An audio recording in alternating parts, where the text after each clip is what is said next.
मेरे बहुत ही सम्मानीय नेता और बिहार में पूर्व उप मुख्यमंत्री श्री तारकिशोर प्रसाद जी, पूर्व मंत्री और विधायक सिकटी श्री विजय कुमार मंडल जी, इंजीनियर शैलेंद्र कुमार जी, हमारे विधायक साहब, विद्यासागर केसरी जी, फारबिसगंज के विधायक, जयप्रकाश यादव जी, नरपतगंज के विधायक, श्री कृष्ण कुमार ऋषिदेव जी, पूर्व मंत्री, स्वदेश कुमार जी, श्री आदित्य नारायण झा, हमारे जिला के अध्यक्ष, लक्ष्मी नारायण मेहता जी, पूर्व विधायक, श्रीमती देवयंती यादव जी, पूर्व विधायक, रंजीत यादव जी, रोहित पांडे जी, श्री परमानंद ऋषिदेव जी, पूर्व विधायक, श्री नरेश शाह जी,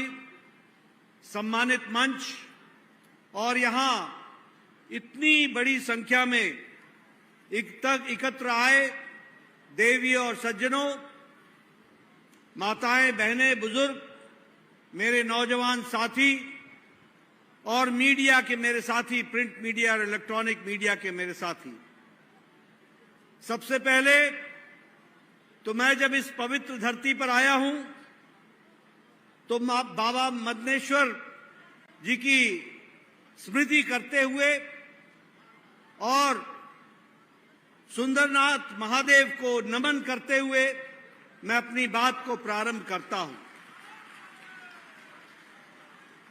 मैं यहां जब आया हूं तो अपने बचपन के दिन को भी याद करते हुए सम्मानीय लेखक, इस धरती के पुत्र फणेश्वर नाथ रेणु जी को भी याद करके उनको भी मैं नमन करता हूं। आज ये चुनाव की बेला है। प्रदीप सिंह जी अभी बता रहे थे कि मोदी जी ने किस तरीके से देश में आम आदमी की सेवा की है। उसी प्रकार विजय मंडल जी आपको बता रहे थे कि सामान्य मानवी का अररिया में जीवन किस तरीके से बदल रहा है, इस पर वो चर्चा कर रहे थे। मैं सबसे पहली बात तो यह कहना चाहता हूं कि जो मैंने यहां उत्साह देखा,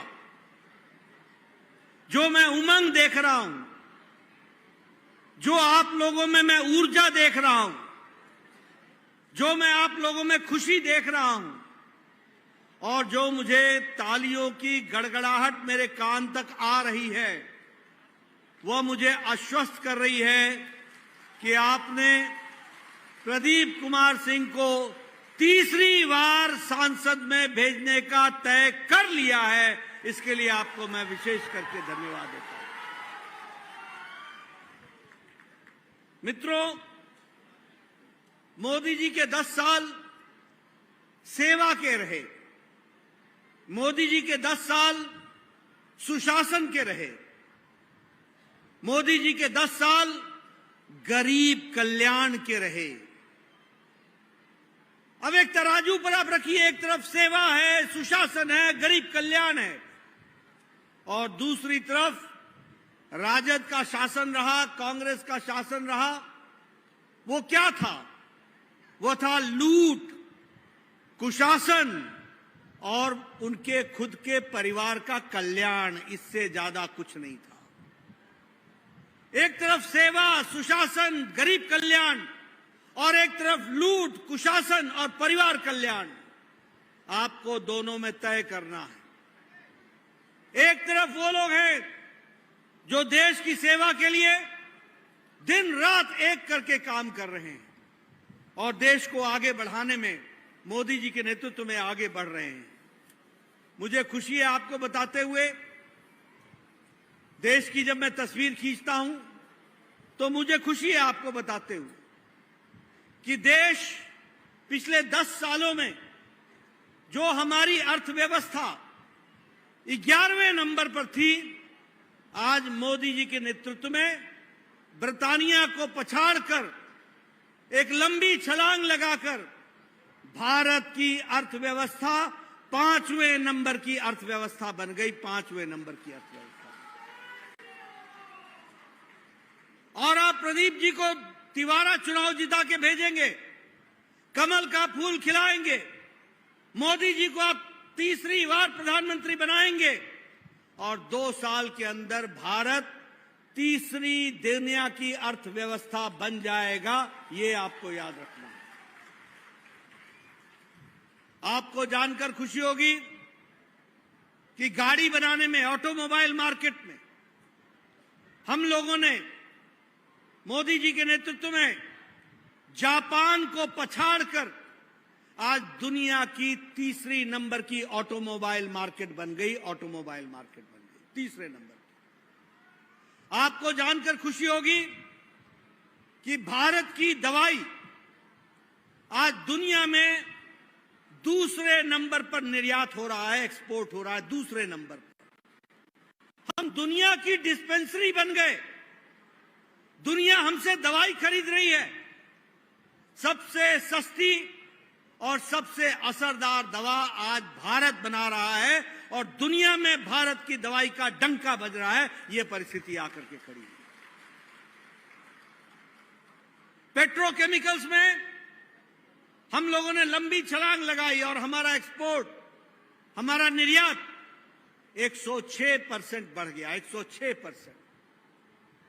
आप लोगों के हाथ में मोबाइल है, आपके मोबाइल में 10 साल पहले लिखा होता था मेड इन चाइना, आपके मोबाइल पे लिखा होता था मेड इन कोरिया, आपके मोबाइल पर लिखा होता था मेड इन ताइवान, आपके मोबाइल पे लिखा होता था मेड इन जापान। आज अपना मोबाइल खोल के देखना, सब में लिखा है मेड इन इंडिया। ये बदलता भारत, 97% आज मोबाइल भारत बना रहा है, भारत 97। एप्पल, ओप्पो, ये सब अब भारत में बन रहे हैं। ये भारत की बदलती हुई अर्थव्यवस्था है। अगर मैं हाईवे की बात करूं, 4 लेन की बात करूं, 6 लेन की बात करूं, आपको जानकर खुशी होगी कि आज 55,000 किलोमीटर नेशनल हाईवे सड़कें बन गई हैं मोदी जी के नेतृत्व में। 55,000 सड़कें, और प्रतिदिन 29 से 30 किलोमीटर की सड़क नेशनल हाईवे बन रही है प्रतिदिन। 26 किलोमीटर रेल के ट्रैक प्रतिदिन बिछाए जा रहे हैं और 52,000 किलोमीटर इलेक्ट्रिफिकेशन रेलवे का हो गया है। यह भी आप लोगों ने देखा है। मित्रों, अभी मोदी जी के बारे में हमारे प्रदीप जी चर्चा कर रहे थे, हमारे विजय जी चर्चा कर रहे थे, लेकिन होता यह है कि जब सुख दिखता है तो हमको दुख याद नहीं आता। लेकिन मैं आपको याद दिलाना चाहता हूं,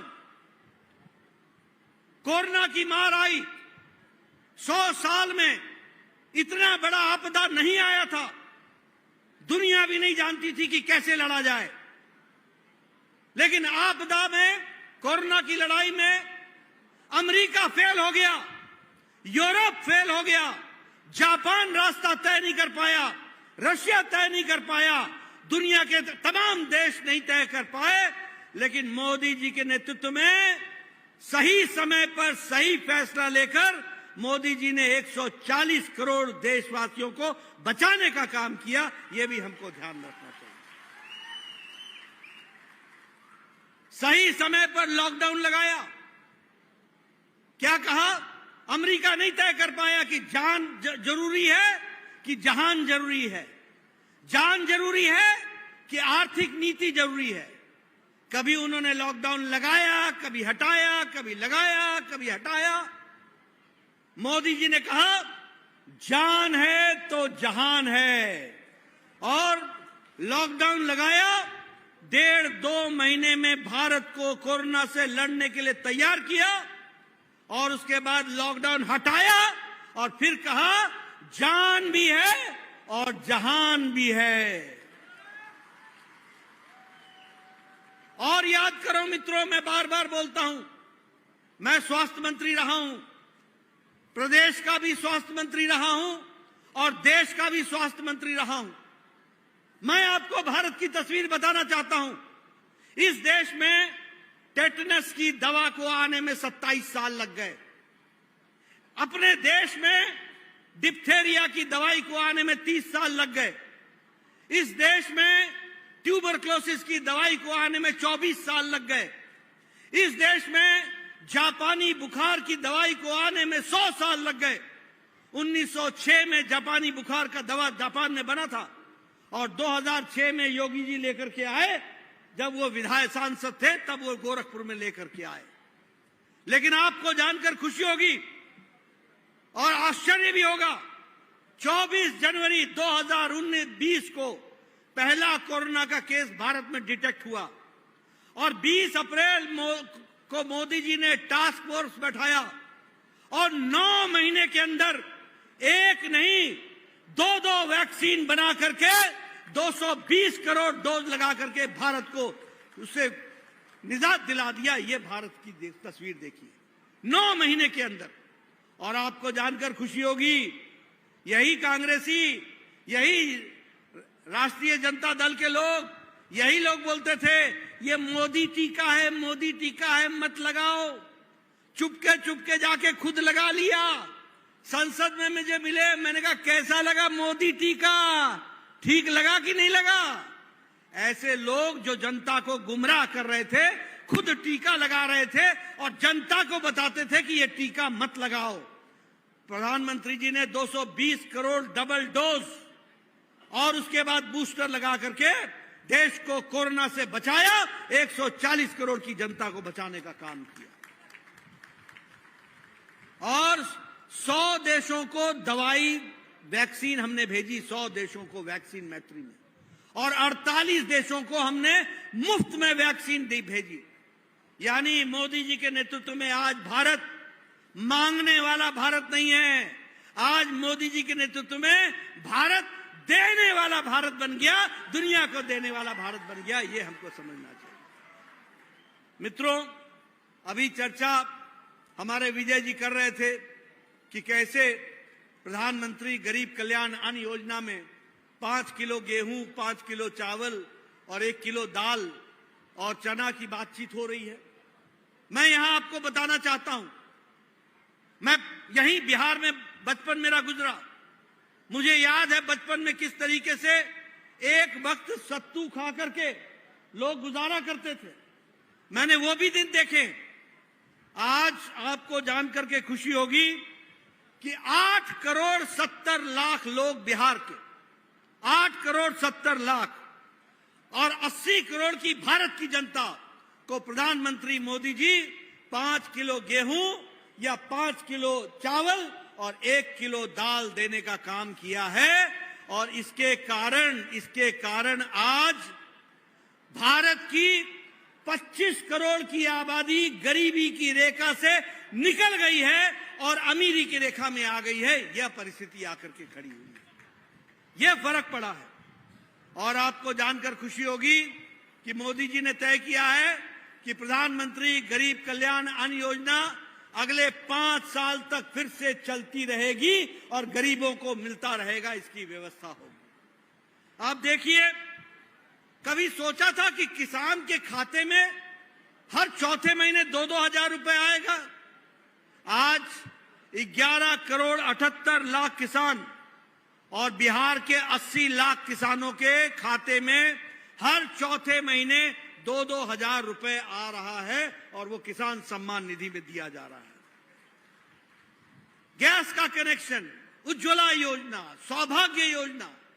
हमारे बिहार में कई गांव ऐसे थे जहां बिजली नहीं थी और आज मोदी जी के राज में 18,000 गांव को 1,000 दिन के अंदर बिजली पहुंचाई गई। उजाला योजना में यह काम हुआ है।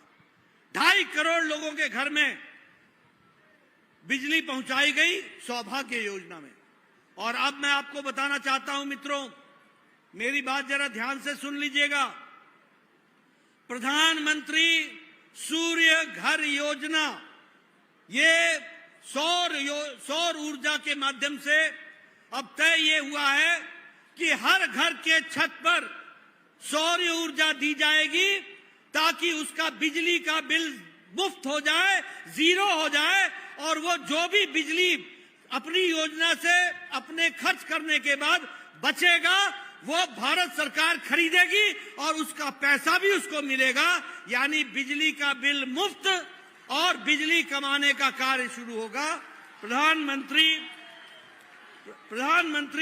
सूर्य मुफ्त घर योजना, यानी हर घर में सौर योजना से लगेगी बिजली, आपकी बिजली का बिल मुफ्त हो जाएगा, जीरो हो जाएगा, और जो ज्यादा बिजली पैदा करेंगे आपके इस्तेमाल से जो बच जाएगी वह बिजली भारत सरकार खरीदेगी और आपको उसका पैसा देगी, आप कमाने लगेंगे।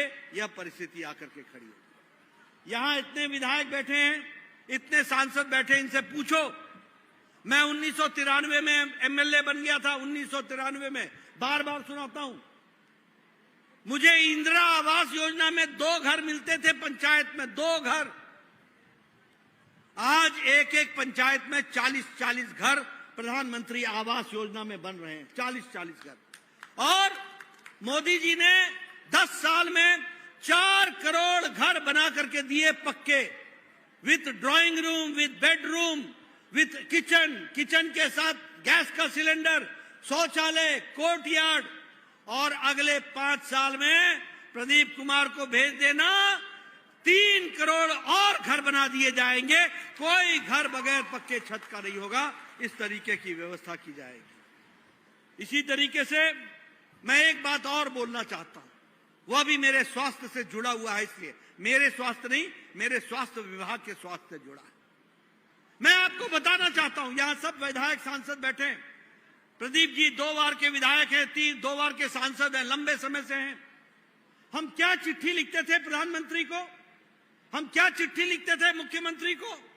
हम चिट्ठी लिखते थे, मुख्यमंत्री जी, प्रधानमंत्री जी, मेरे इलाके में एक किसान है, उसका बाईपास होना है, 1.5 लाख रुपए का खर्च है, गरीब आदमी है, थोड़ी सी जमीन है, वो अगर अपना इलाज कराएगा तो उसका जमीन बिक जाएगा, उसका घर बिक जाएगा। मेरे इलाके में एक कैंसर का पेशेंट है, उसके इलाज के लिए 3 लाख रुपए चाहिए। अगर वो पैसा चाहिए करेगा तो उसको अपना घर बेचना पड़ेगा, इसलिए कृपया करके 2 लाख 3 लाख देने की अनुशंसा करिए। ऐसी चिट्ठियां आप लिखते थे कि नहीं लिखते थे?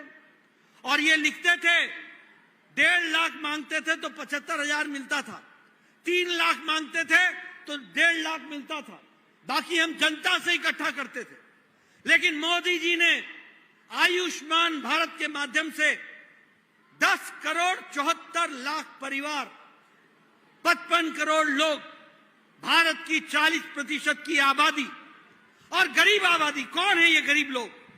रिक्शा वाला, ठेला वाला, रेड़ी वाला, फेड़ी वाला, सब्जी वाला, बस का ड्राइवर, बस का क्लीनर, ट्रक का ड्राइवर, ट्रक का क्लीनर, कंडक्टर, होटल में वेटर का काम करने वाला, छोटी सी चाय की दुकान चलाने वाला, हमारे कूड़ेदान से प्लास्टिक इकट्ठा करने वाला, सैलून में बाल काटने वाला, ऐसे गरीब लोगों को मोदी जी ने सालाना 5 लाख रुपए हर साल गंभीर बीमारी से लड़ने का इलाज का व्यवस्था की। 5 लाख हर साल 5 लाख रुपए परिवार को गंभीर बीमारी से लड़ने की व्यवस्था की।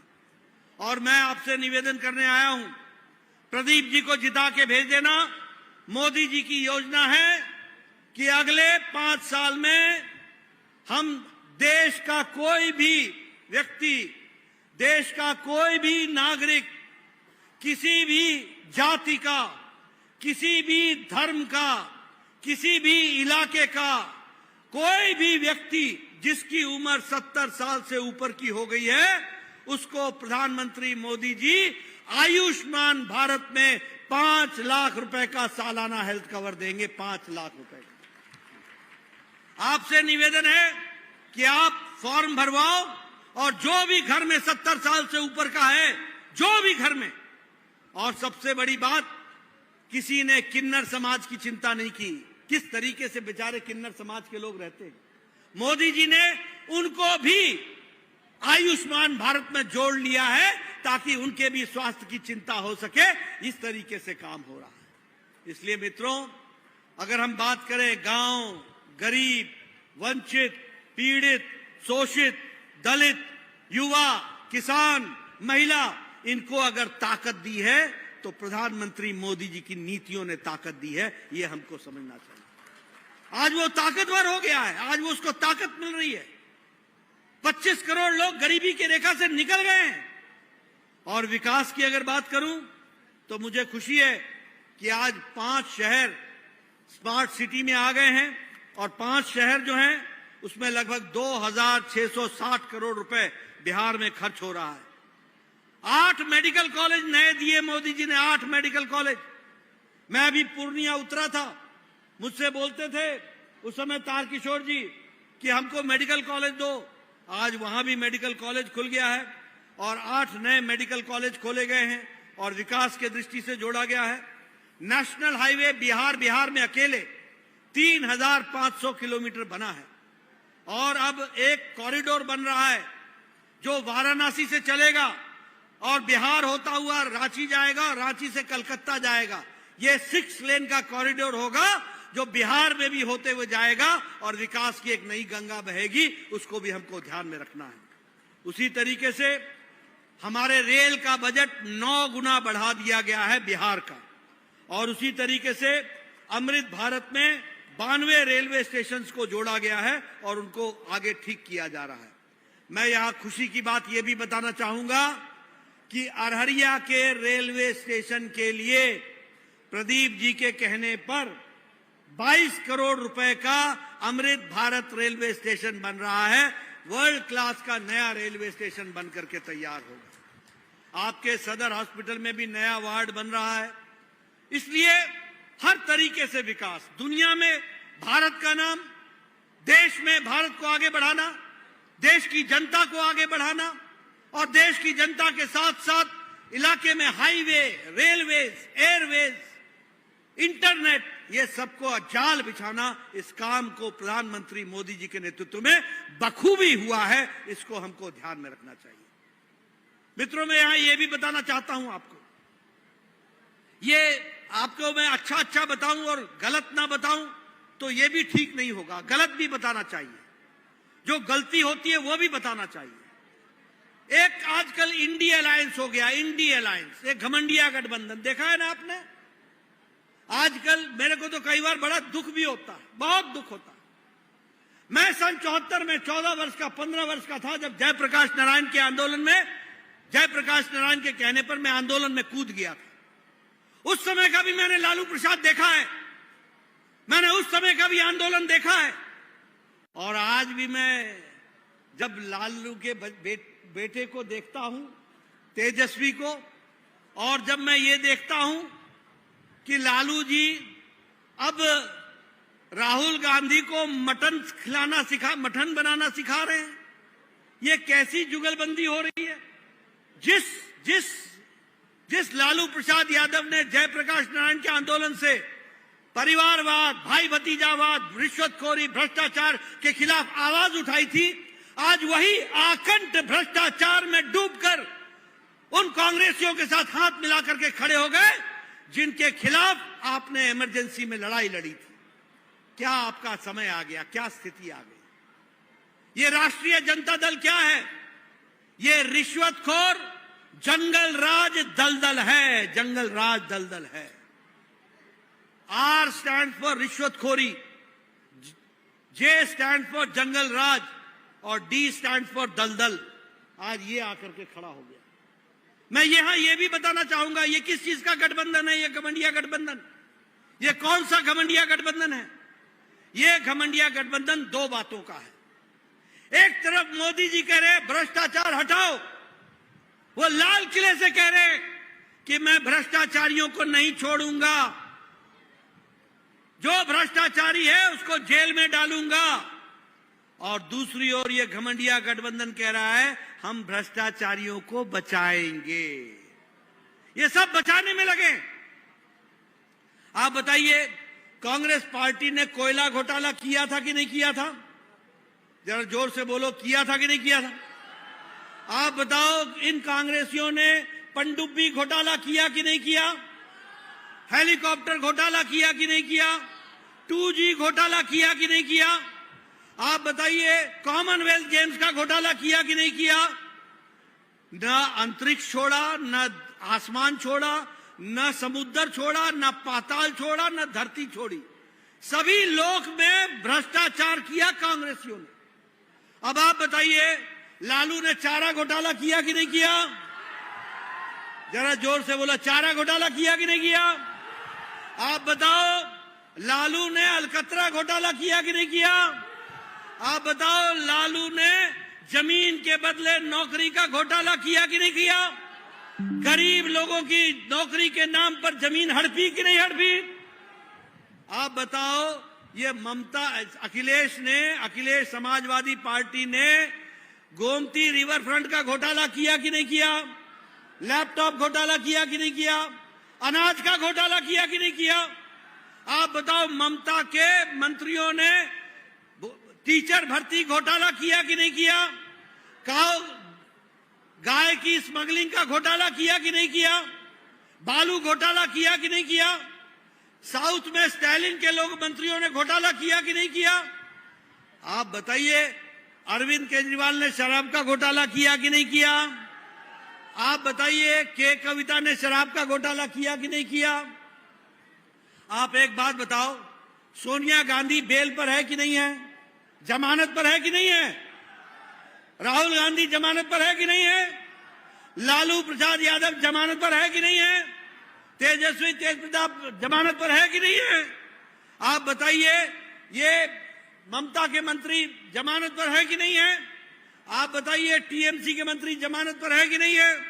आप बताइए, अरविंद केजरीवाल जेल में है कि नहीं है? मनीष सिसोदिया जेल में है कि नहीं है? सत्येंद्र जैन जेल में है कि नहीं है? आजम खान जेल में है कि नहीं है? ये मंत्री जेल में है कि नहीं है? ये डीएमके के मंत्री जेल में है कि नहीं है? ये ऐसा कुनबा है जिसमें आधे बेल पर हैं और आधे जेल में हैं। ये भ्रष्टाचारियों का कुनबा, ये भ्रष्टाचारियों का कुनबा। पूरे भ्रष्टाचारी, सारे भ्रष्टाचारी, आओ गले मिले, आओ गले मिले, आओ तुमको मटन खिलाना सिखाएं, आओ तुमको मटन बनाना सिखाएं। ये दोस्तियां हो रही हैं और सब लोग परिवारवाद, ये परिवारवाद की पार्टियां। मैं आपके सामने देश की तस्वीर खींचना चाहता हूं। बोलो, फारूक अब्दुल्ला का बेटा उमर अब्दुल्ला परिवार की पार्टी है कि नहीं है? बोलो, जम्मू कश्मीर में है कि नहीं है? महबूबा मुफ्ती और मुफ्ती परिवार की पार्टी है कि नहीं है? बादल परिवार की पार्टी है कि नहीं है? चौटाला परिवार की पार्टी है कि नहीं है?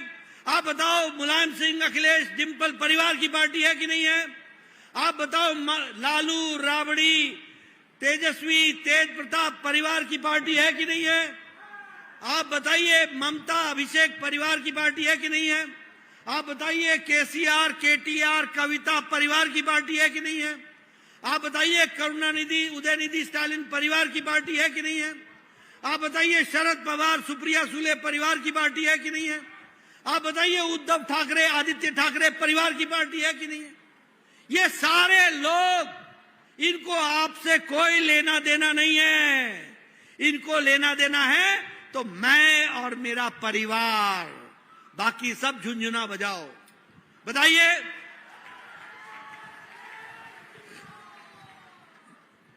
मैं एक नाम तो भूल ही गया, बोलिए, बताइए, सोनिया, राहुल, प्रियंका, ये भी परिवार की पार्टी बन रही है कि नहीं बन रही है? सब परिवार की पार्टियां। और ये लोग हर तरीके का हथकंडा अपनाते हैं। अभी संविधान में बाबा साहब अम्बेडकर लिख करके गए कि धर्म के नाम पर आरक्षण नहीं होगा, और ये लोग, ये इंडिया घमंडिया गठबंधन, ये पिछड़ा, अति पिछड़ा, दलित, महादलित, इनका आरक्षण छीनकर धर्म के नाम पर आरक्षण करना चाहते हैं। बताइए, ऐसे लोगों को आगे आने देंगे क्या? जरा जोर से बोलो, आने देंगे क्या? ये राम विरोधी है।